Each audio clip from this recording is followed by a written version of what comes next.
The Sonoma mountain range, 22 kilometers of California's finest rocks piled up 700 meters out of the San Francisco Bay. It's a quiet place surrounded by historic parks and preserves. It's popular with people wanting to get out of the hustle and the bustle of the city, and it's home to several endangered species who wish they wouldn't. But looking past all of that natural beauty and peace and quiet, and you'll find a spaghetti bowl of asphalt and road cones that is the Sears Point Sonoma Raceway. 12 turns of that spaghetti bowl are freshly served up today for the dark side Monday night racing. The Ferrari 488, a full bucket of sex appeal with wheels. All you need to do to turn one into a race car is have two of them, and put 12 of them together in a bowl of spaghetti and road cones and you have a challenge series. The cars each cost a couple of bowls of spaghetti less than $600,000, and a challenge series puts both amateur and pro race car drivers on the same grid, a little like putting $7.5 million into a blender. Risky business. Entertaining, unless you're in the business of owning Ferrari race cars. The pro drivers, hardened veterans of the sport, exotic foreigners with exotic sounding names, the Russian Rytov, Mickey, the Italians Masmo, J-Maz, adding more sex appeal to the already overflowing bucket. The amateurs, rich businessmen with more money than sense, desperately trying to mop up some of that overflowing bucket, with the benefit that they can claim the advertising as a tax write-off. In the pit lane paddock, the amateurs pose for their photos, while their tax accountants sip Californian rosé in the hospitality boxes, and the pro drivers challenge each other to who looks the most nonchalant or surrounded by beautiful women. The racetrack is ready. It's the long course today, 4 kilometers of testosterone-infused asphalt. Rises and falls a monstrous 49 meters, making it one of the world's most expensive roller coasters.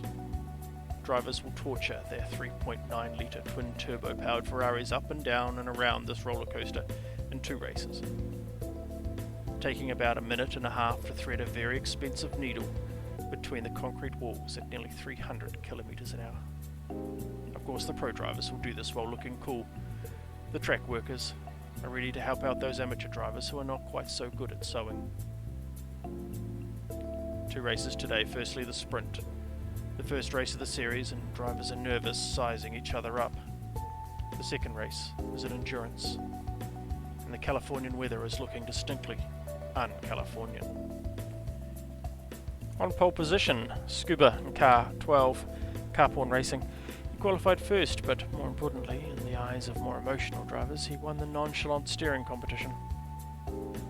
While SMC and the yellow 168 CTF Racing would like to dispute this opinion, Telen Jamaz in 158 of Modena Motori, a child protege barely old enough to hold a driver's license, is ruthlessly clawing his way to the top of this dogfight.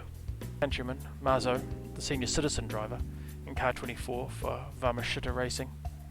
In both countries he'd be disqualified from driving, but in Italy they just gave him a 660 horsepower race car.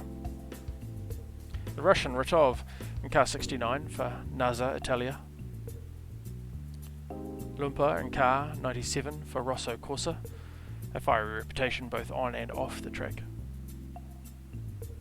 El Capitan Risque, car number 7 of Hublu Racing. Then comes the fastest of the amateur races, Mr. B. Rig in car number 4 for APM, big name in the music industry. Mr. Hayden of 158, Modena Motori. Mr. Stu M in car 108 in the Shark Deckner colours. Made his money in the firearms industry, feeling right at home here in California. Mr. LaForce in car 111 for Starwood. And Mr. Riebner in car 157 of Formula Racing.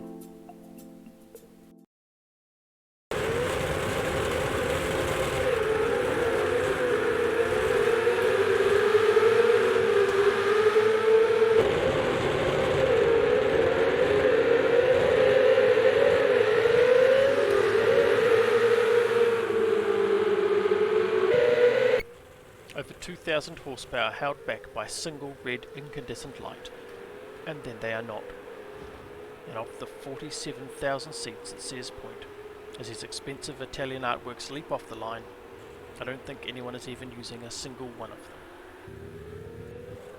Scuba's only aim was to be at the first corner first, while Ritov aimed to join him regardless of what James thought the order should be. Scuba leads them across the terrace for the first time, and the drivers sort themselves into a semblance of order behind him, elbows out and door pedals rubbing.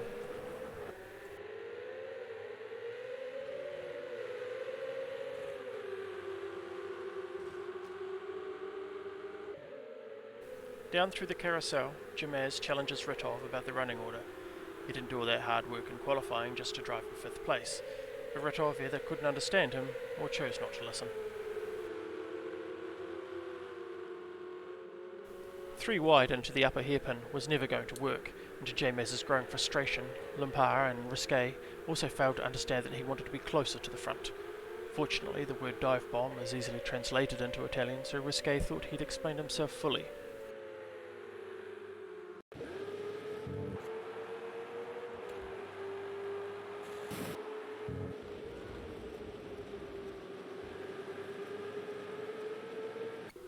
While the pro drivers continued to debate the running order of the race, further down the ranks, the gentleman driver LaForce in the white 111 suffered a catastrophic steering failure, sending him into the wall at over 250 km per hour.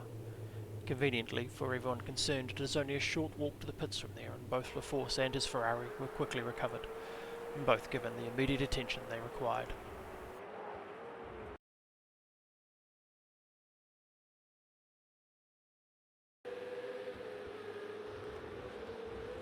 James came to the conclusion that nobody was listening to him, so he decided when in Rome, do what Risqué does and dive-bombed the lower hairpin for 6th place, still considerably lower than where he was only a minute and a half earlier.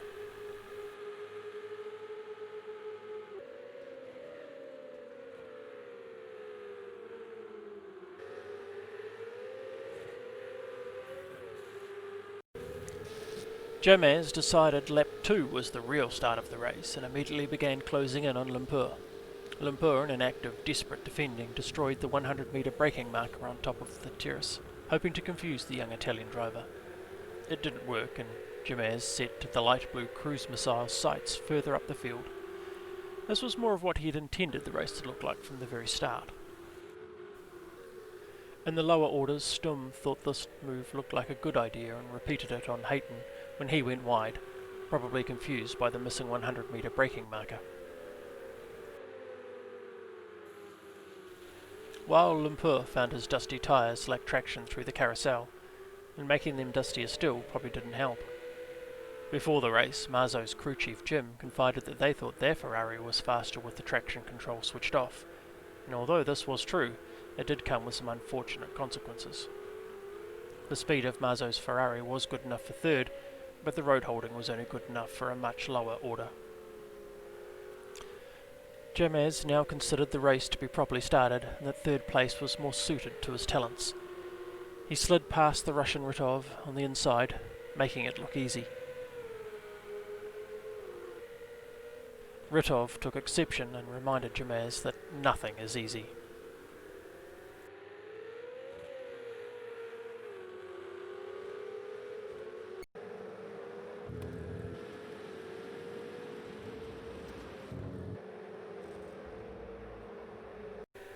Risqué kept Ritov in sight down the back straight, while at the sharp end of the race SMC had attached a short string to the back of Scuba's purple Ferrari and didn't let it go for the rest of the race.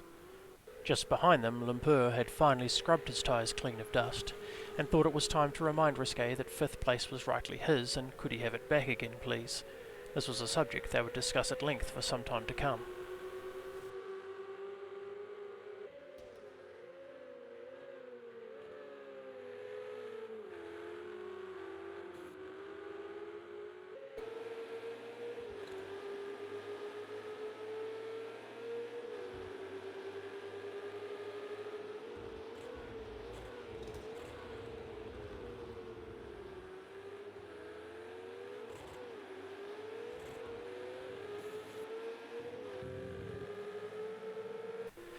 They were so busy discussing this matter that they barely noticed Mazzo's traction control failed him again and he missed the upper hairpin corner.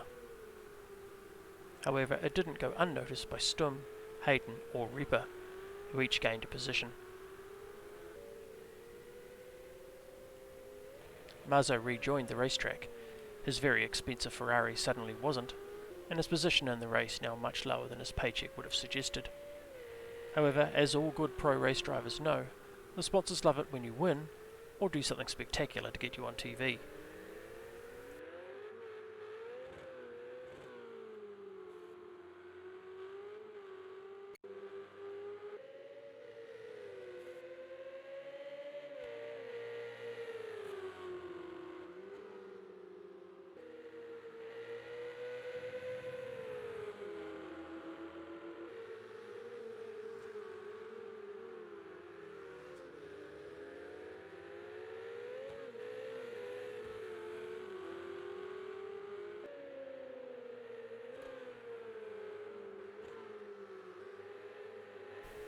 Lumpur continued to hound Risquet, who could be heard on the team radio saying something about a metallic blue car being stuck to him like glue. Unfortunately for Lumpur, he was not stuck to the road like glue and he lost control on the terrace. However, as all pilots know, it's not getting into trouble that counts. At the end of the day, it's getting out of trouble that really matters, and here Lumpur showed some truly amazing self-preservation. And even in slow motion, that tyre wall is coming at him very quickly.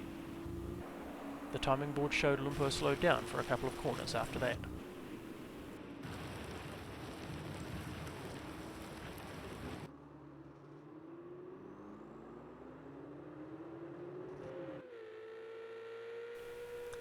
At the front, James now closed within 3 seconds of the leaders. He too was not running any traction control to get the greatest speed from the Modena Motori car, and he judged his right foot very carefully to massage his way ever closer to the front. However, the race was running out.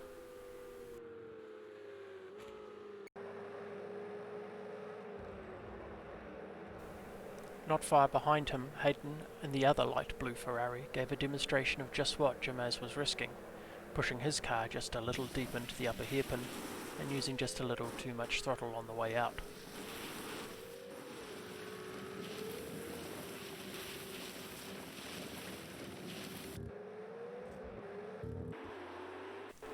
In second place, SMC was still not letting go at his end of the string. It wasn't getting any longer, but it also wasn't getting any shorter. With the laps counting down, it was time to reel in the purple car ahead of him.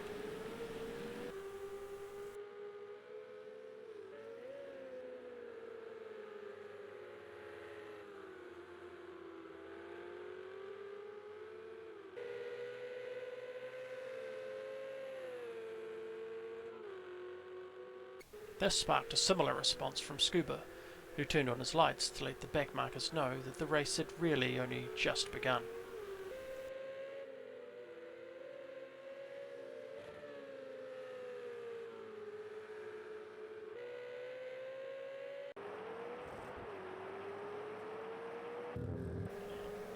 In 5th position, Risquet also knew it was time to push. In 2 laps, he quickly closed the gap on the 69 car. But in racing it is one thing to catch up, and it is something else entirely to pass.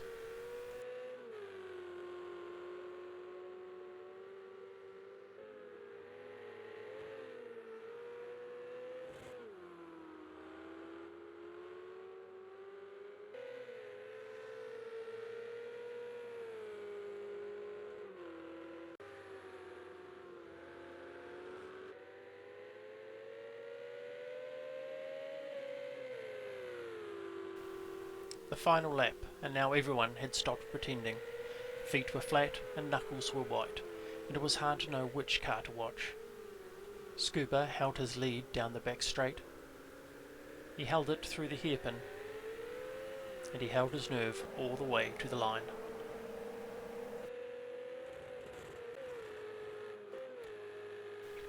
Scuba, SMC and James would stand on top of the podium, while Risquet left his charge a little too late, and after a hard drive was rewarded with an excellent view of Ritov crossing the line in 4th place.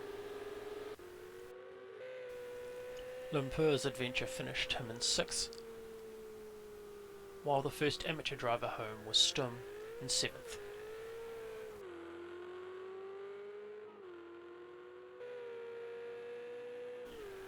The drivers took a break while the pit crews frantically repaired what had been, only 15 minutes ago, perfectly brand new race cars. Fuel tanks were filled to the very top of each car, along with fresh tyres and a clean windscreen.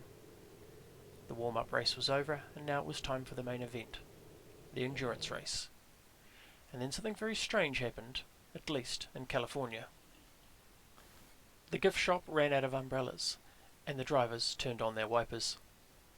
James took pole, with SMC in second, Marzo in a replacement Ferrari now sporting number 48, while an empty slot was not filled by Risquet. He was seen leaving Sonoma, even before the race began.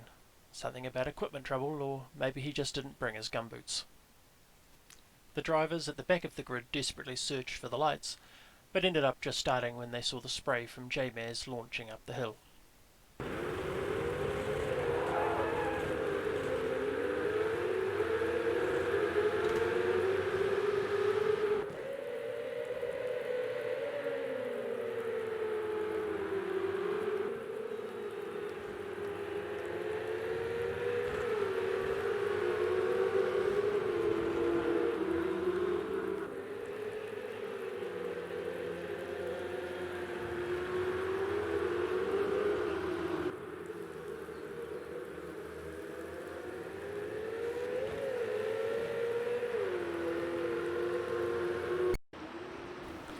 Traction at the start was in high demand, and Ritov shows how everyone who wasn't J-Maz struggled to get 660 horsepower onto the track in any useful way.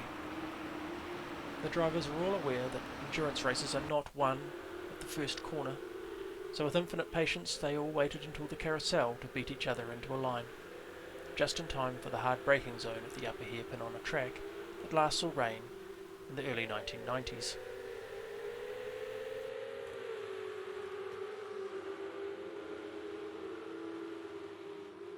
Lap 2 had J-Maz comfortably in the lead, with Marzo not taking long to settle into his new car.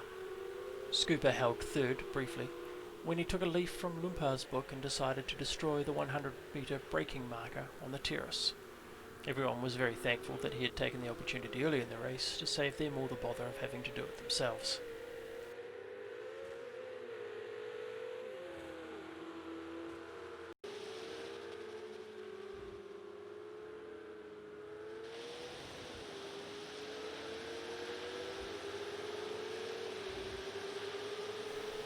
Stu M found himself between a rock and a hard place when he found himself between a wayward Ritov and a locked-braked Lumpur at the upper hairpin. He gave Ritov the corner, but took 6th place from Lumpur to go and play with the big kids for a while.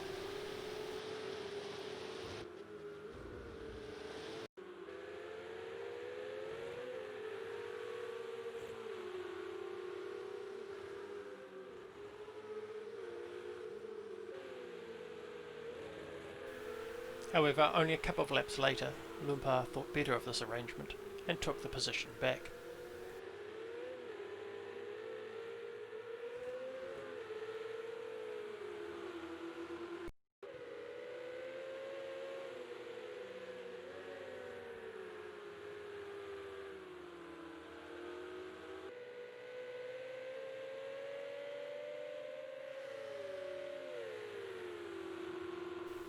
Having spent the entire first race looking at Scuba's tail lights, SMC decided to change the scenery.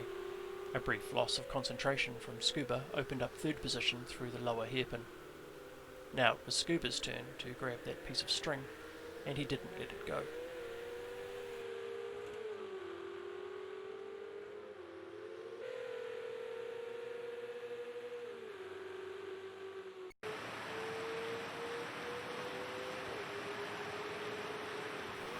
The heavy rain on a poor draining, oily track meant for some sporty moments. Ritov went wide on turn 1, and Lumpur got things very crossed up on turn 2.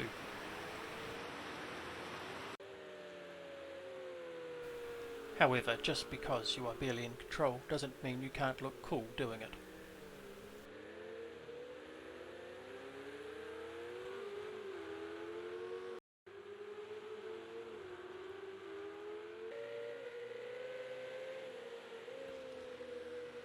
Someone had forgotten to tell the gentlemen racers at the back of the field that endurance races are careful, measured affairs.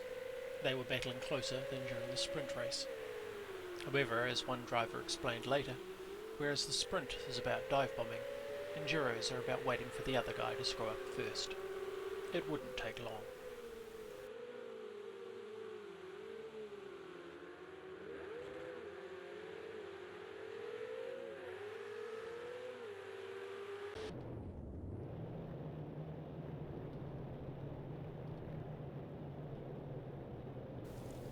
Hayton was leading the group into the lower hairpin, but clipped the tyres on the inside and spun, losing 3 positions to LaForce, Reaper and Rig.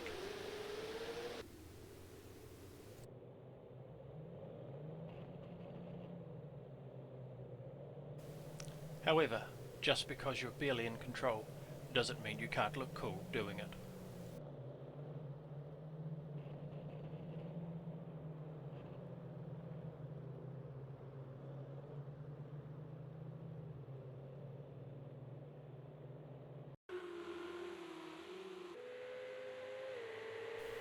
Up the front, SMC was watching James disappear into the distance, but couldn't find a way past Mazzo to do anything about it.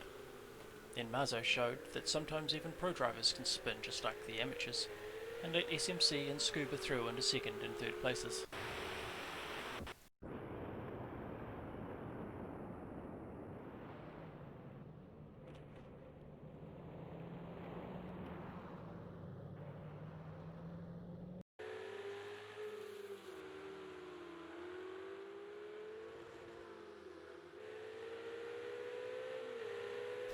Lap 7 and Rig is challenging Reaper until he forces the mistake into the upper hairpin. Reaper runs wide and Rig patiently takes the inside line, only to see his hard work spoiled by a contact as Reaper recovers back onto track. Oh well, there's still plenty of race left to go.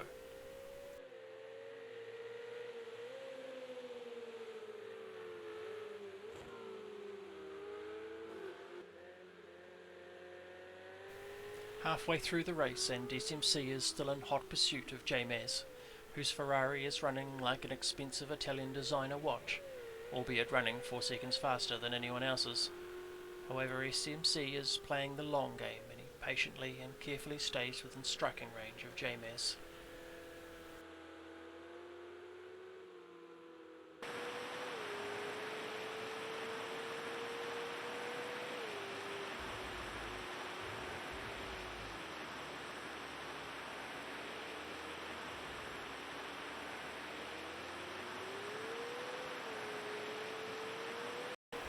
Lap 13 and Lumpur has caught up on Mazzo. However, the spray from Mazzo's car means seeing a path past is harder now than it looks, and a windscreen wiper fail now would have the same consequences as losing a wheel, or even 2.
SMC in second position has begun to increase his pace.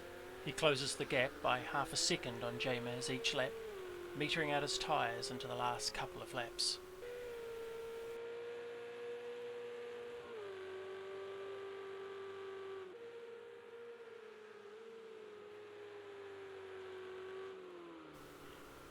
And patience wins out.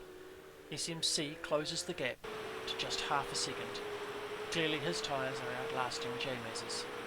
However, J-Maz still has one important advantage over SMC. He is still in front.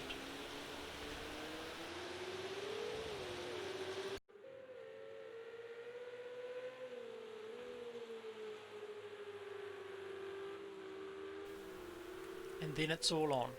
The careful, patient driving is over and behind them. Now, it's a frantic, desperate dash for the last handful of laps.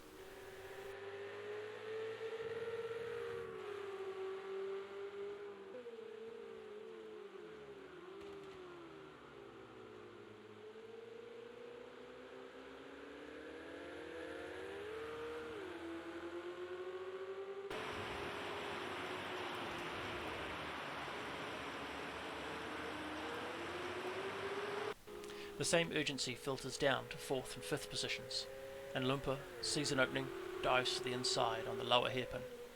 Marzo turns in and they contact. Marzo has had a rough day, but this one was not entirely his fault.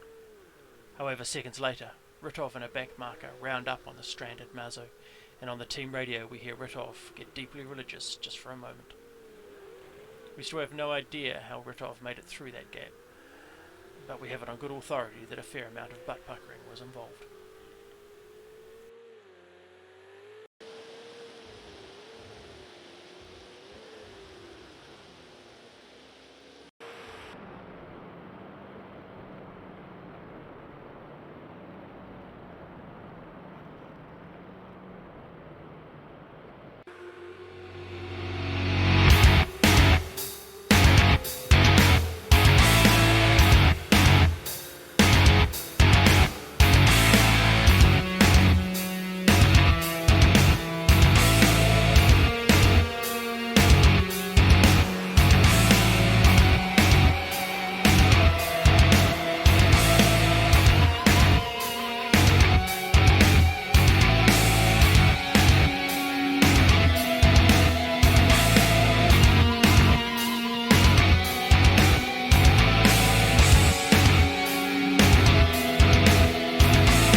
J-Maz held off SMC to cross the line first, and Scuba brought home the purple car third.